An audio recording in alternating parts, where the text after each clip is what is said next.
Welcome to the Toffee Blue, your source for all things Everton, and welcome to the match preview from Manchester City versus Everton. Everton going into a game against the Premier League champions.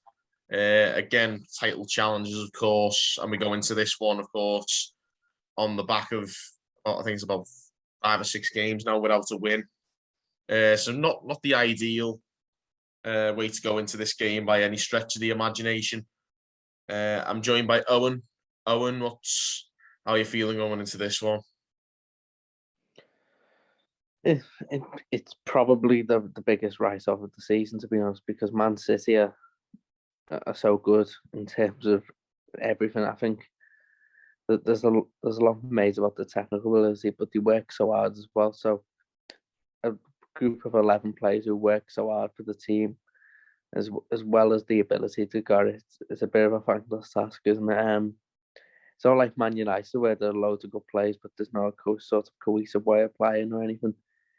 Man City are just really good, so I'm not too confident for this one. I think we're going to have a lot of luck and hope they're not quite on to get anything from the game. I mean, it's not beyond the realms of possibility. I mean, Crystal Palace went there a few weeks back and won 2-0. Yeah, I suppose. But they've always done well there, really. They've always that had is a good true. Man City. I think someone said on social media, Crystal Palace went and did that, but it's just not in Everton's nature to go and do that. Well, we did last season a lot, but it doesn't seem likely at the moment, does it? No, it really doesn't. I mean, in terms of the injuries, there's rumours, the Corey might be back for this one. Calvert-Lewin, not yet. That seems like it's looking less and less likely. I think you're more likely going to see Decore at Brentford next week than you are against Man City. That'll be a bit of an unfair one to throw him in. I think. I think we need to pack the midfield out, because if we go with a 2 in there, I think we're going to get overrun really quickly and really easily. Because not many. I can't think of any team who would play 2 in midfield against Man City, and have lived to tell the tale, to be honest. So I think we're going to have 3 really hard working midfielders, and then almost drop off in a 4-5-1. Yeah, I think that'll almost certainly be the case, but it's going to be difficult to find that 3, because you mentioned Decore, but Tom Davies is injured as well now, isn't he? Yeah, I think you're probably more likely going to see Delph, Alan, and maybe, like has been the case lately, maybe Andros Townsend will slot in there as a 3rd one. So because he works out, so it isn't beyond the realms, and he can carry the ball forward. I think you might see that. Maybe, but again, it's a case of, we just can't seem to get the luck in terms of the injuries. Every time a player comes back, someone else seems to get injured. Yeah, it does seem like that. I think if we're going to get anything from the game, we're going to have to produce a really, really solid performance, particularly defensively, because they're so good at carving teams open, and their off the ball movements. They are a fantastic team, and someone said the other day, what's the best in the team performance I've ever seen against Everton? And I think that one a couple of years ago when Man City came, and I think they were 3-0 up in about 10-15 minutes. I think they won 3-1 in the end, but the way they controlled the game, the movements, the chances they created, it was just scary how much better than us they were. It was about 3 or 4 years ago. Allardyce was in charge. Yeah, Big Sam was in charge.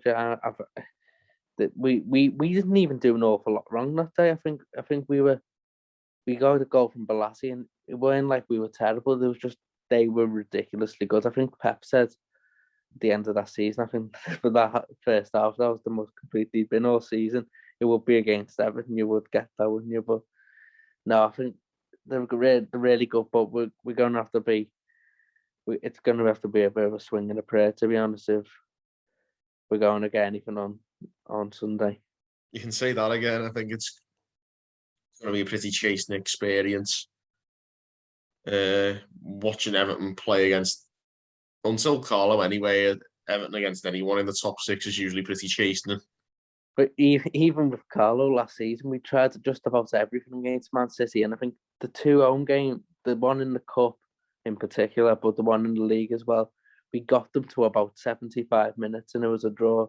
And I think Mina has one off the line, and they nick her at the end. So we did give them a good account of ourselves last season without actually getting anything concrete. But the last time we played them, it was the end of last season.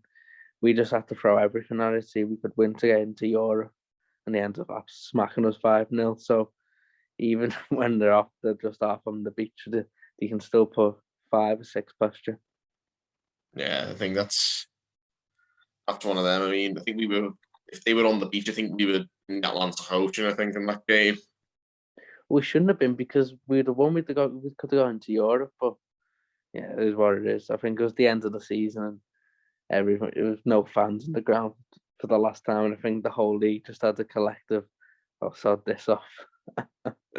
Yeah. Because it was just one of them. But, I think obviously this one at the Etihad, I mean, if it was a Goodison, you never know what might happen, but I don't see much going our way in this one. Not to mention the referees and, the Spurs game, our last game, was a good indicator of how the referees aren't always giving us the lion's share of decisions. I'm sick of talking about referees, so I'll just wait until after the game to see. Who's our referee, do we know? Stuart Atwell. Oh, okay, there and we our go. Our best mate Cavan is now on VAR. Do they just swap positions on all our games every week? Because it seems one's doing one and one's doing the other. It reminds me of the way Putin and Medvedev just swap prime minister and president bold every 4 years, just to make it to get around the rules of lasting out terms. I'm not going to get into all that because I have no idea where it will land me.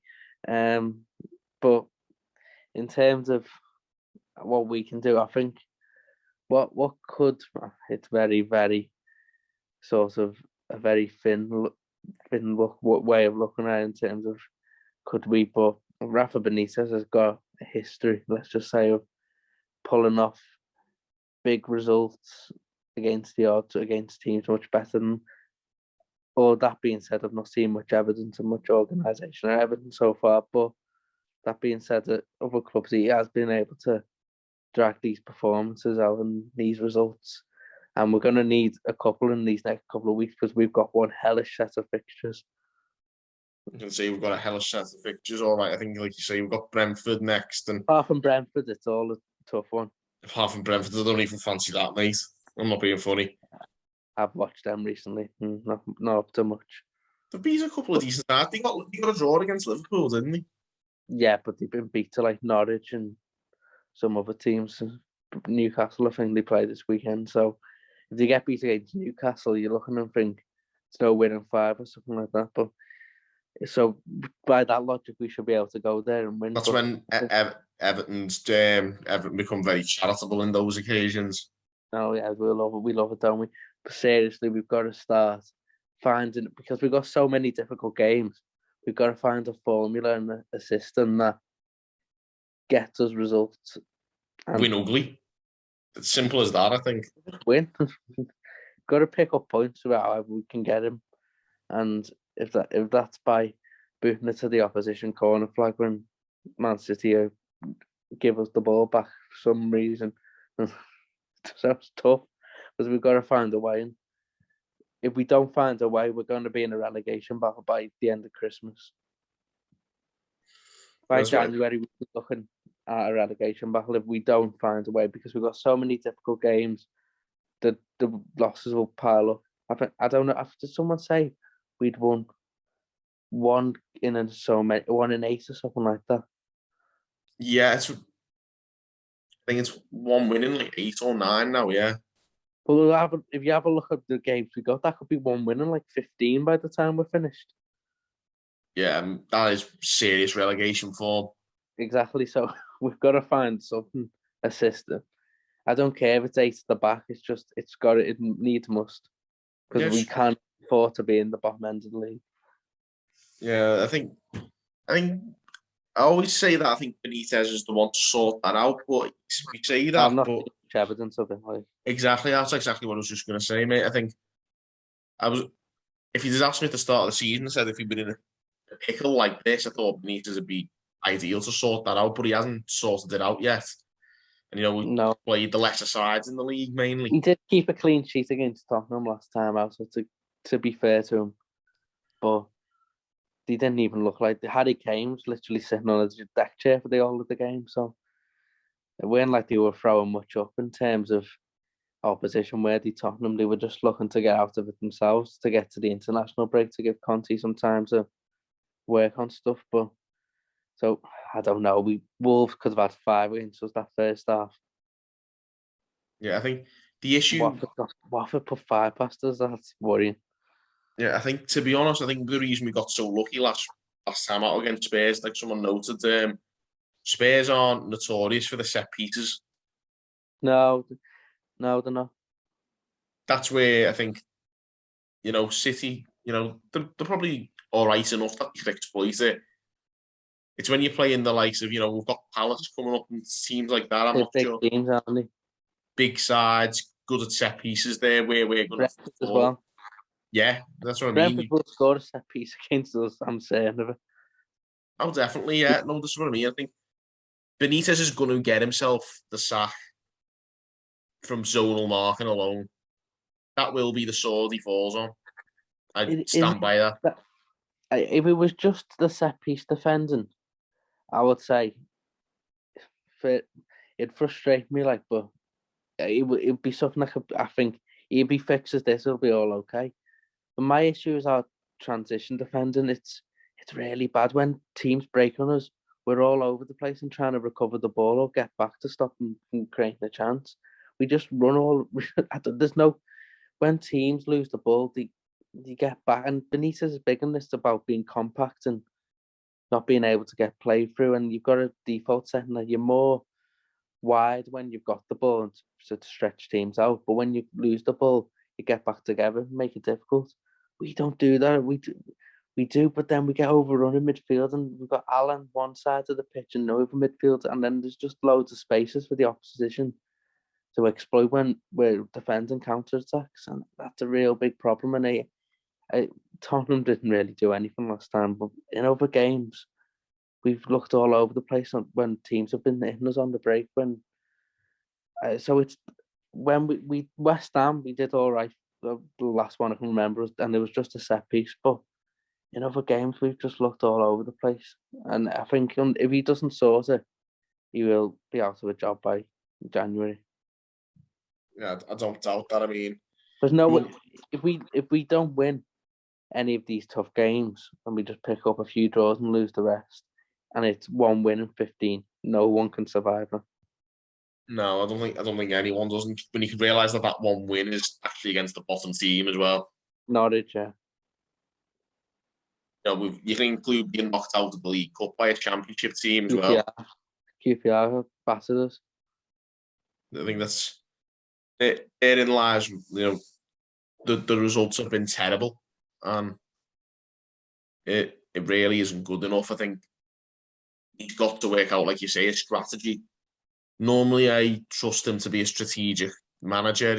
He's got a track record of it, but I'm not writing him off because he does have a track record of pulling things out the bag. He did in Newcastle at times, but I don't know. I've just not seen any evidence of it. There's one get Brighton away. We were very solid that game. There seemed to be like a good desire to defend that game. We've done all right in some games. Norwich, I mean, they weren't going to score in 1,000 years in Tottenham, but in other games, teams, even when we've won games, teams could have had a couple before we even got into it. So, like Southampton, there's a spell after they scored in the first game where if they'd have really put the foot in the throat, they could have been 2 or 3 up in that game. But Burnley as well. Yeah, Ben Mee scored. I think before that they could have. Chris Wood had a chance, and Leeds Rafinha scores, but they'll have to come on to shore it up in the end. Yeah, they peppered us. I remember that game. They peppered us. I mean, we did well. As well, but it was still game, very open. It could have gone the other way. Yeah, it was like the Villa game, because the Villa game was sort of 50-50. They scored the first one, they win it 3-0. All of our games have pretty much been like that. Same as the Watford one. I mean, we were the better team, but or at least it was in the balance. It was even, I think. It was pretty in the balance, but you go to 2-2 and you end up losing 5-2. Exactly. I'd much rather in them situations, even if we got to 2-2 and Benitez seeing that we're running on empty and we haven't got nothing to give him, Rondon is like hobbling about up front and we've got nothing on the bench. I'd rather him just shut up shop and say, we'll get our 2-2. We'll get a point. It's an extra point. We're not. He kind of did that against Tottenham last time, but I do caveat that, but I also caveat it by Tottenham literally did not for a thing going forward the whole game. And neither did we. That's the thing. I think we don't really look much of a threat ourselves at the moment going forward. Okay, we look like blunt, to be honest.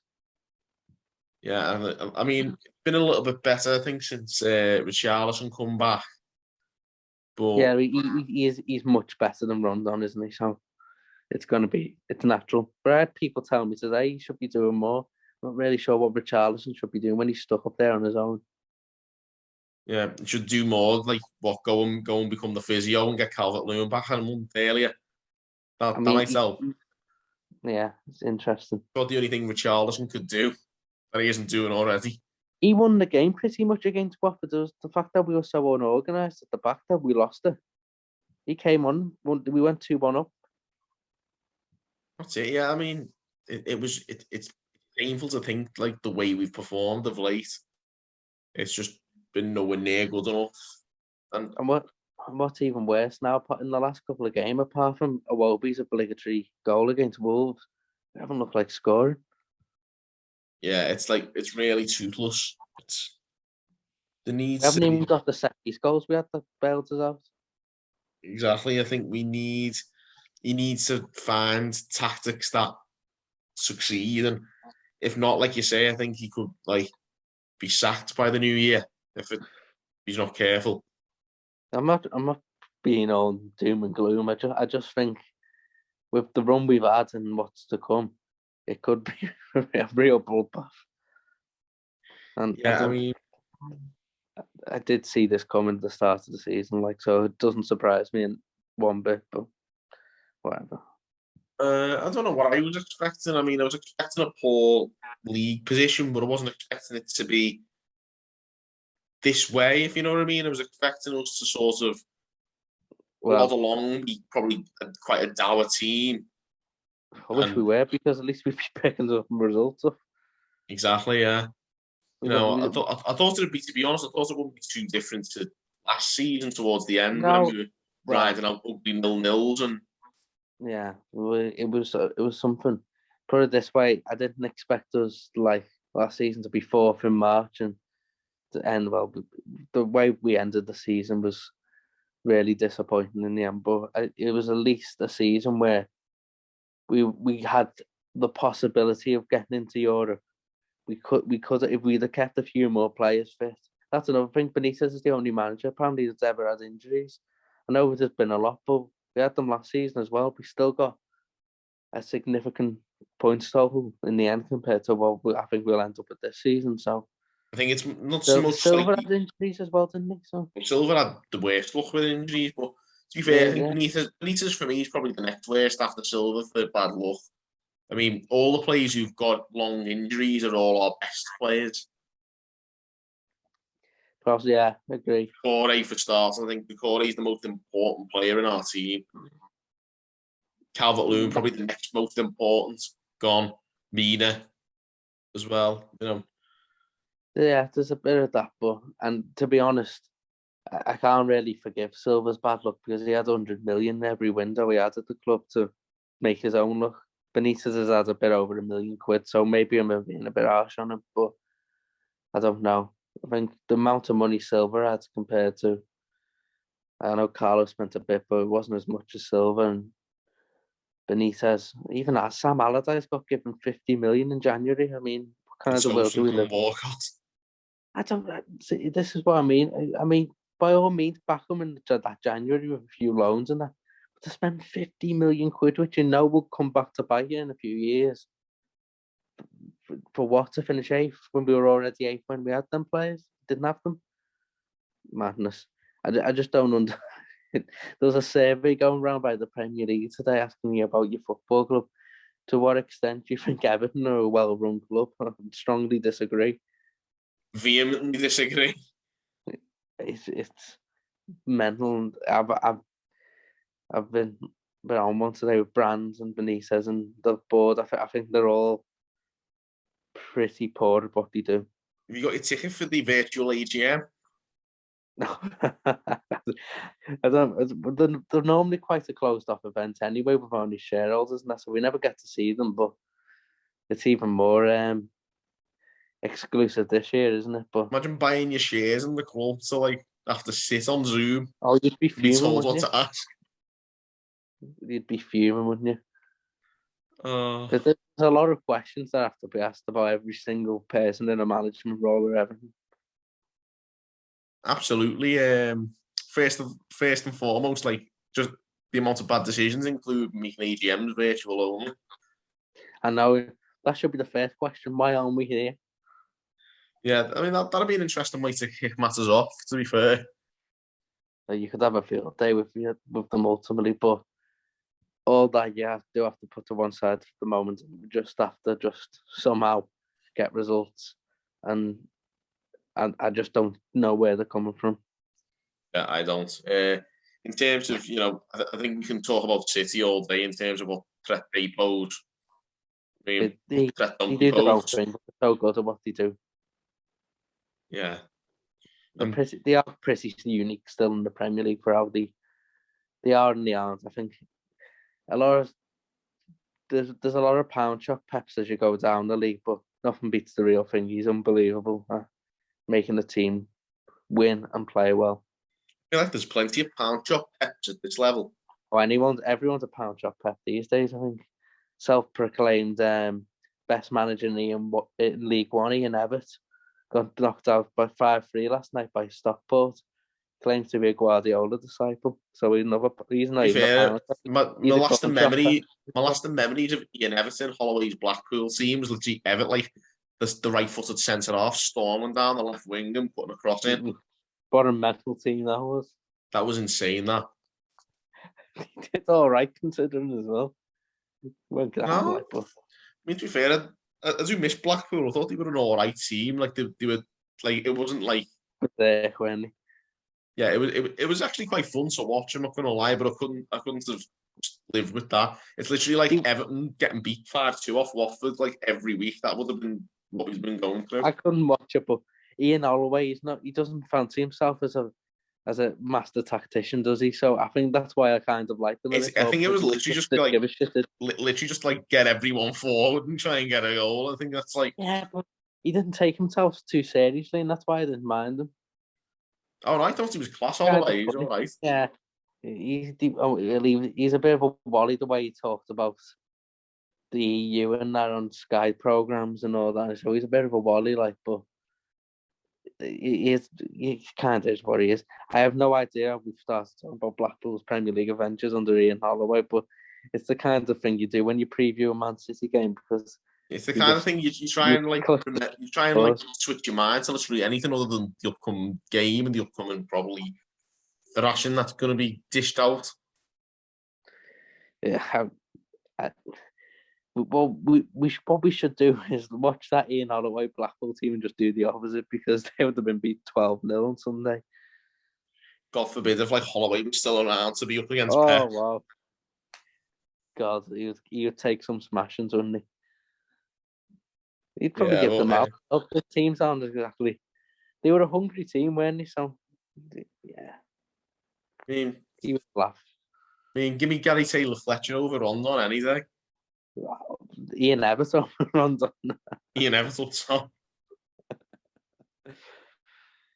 Yeah, so no, as Pep is brilliant. I think Man City, they're still quite unique, as I've said, in terms of being so good and getting the results to match. And if we can somehow shut them down, then It'll be if it's a point, it'll be very much a point gained. Oh, definitely. I mean, I think anything, like I say, to stop the rot, basically try not to have repeat performances of Wolves or Watford. I think any of that'll be nice. If I ever write a memoir and when I'm 80 about my experiences at Everton, that Watford game's coming into it because I've never seen anything quite like that before in my life.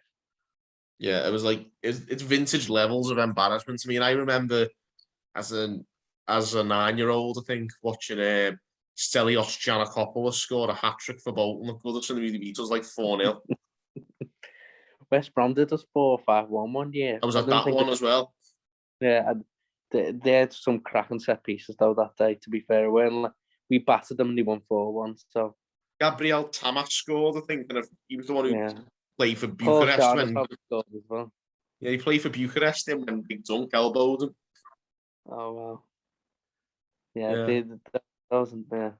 We're going very much down memory lane here. I'm literally doing anything to deflect from the fact that we're up against like an absolute juggernaut of a team and we're an absolute circus.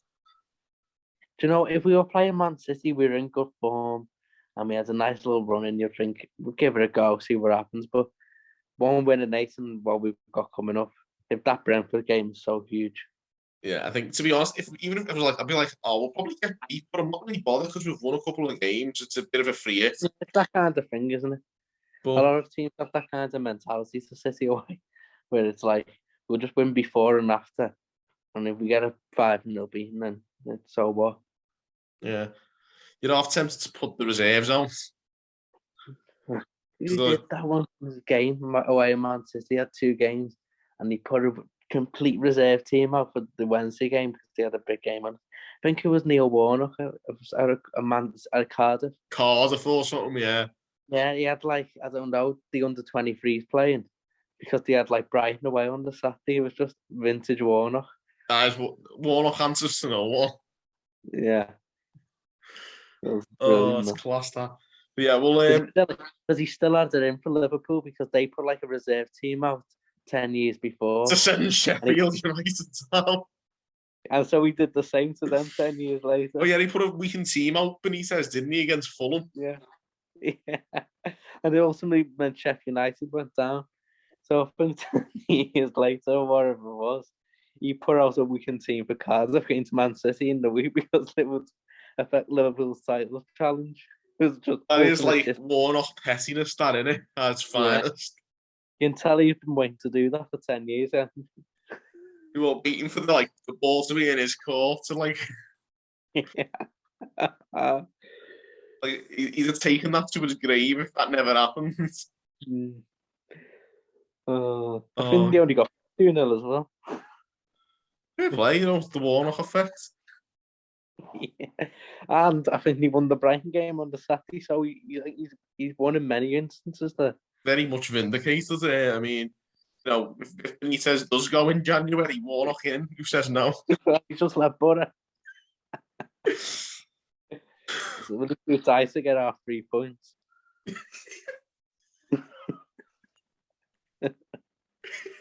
Couldn't. I mean, to be fair, that'd probably be like 90% of Goodson if you were in his shoes. Oh well. On that note, we'll wrap up this prediction before our minds go wandering any further. Yeah, we'll finish with our predictions. What do you think's going to occur on the weekend, Owen? I think we're going to batter them. Ian Everett's going to stride forward from centre half and whip a cross in. Holloway and Neil Warnock, the goal scorers. Yeah, Ian Everett's going to stride forward from centre half and put it on a plate for Marlon Airwood.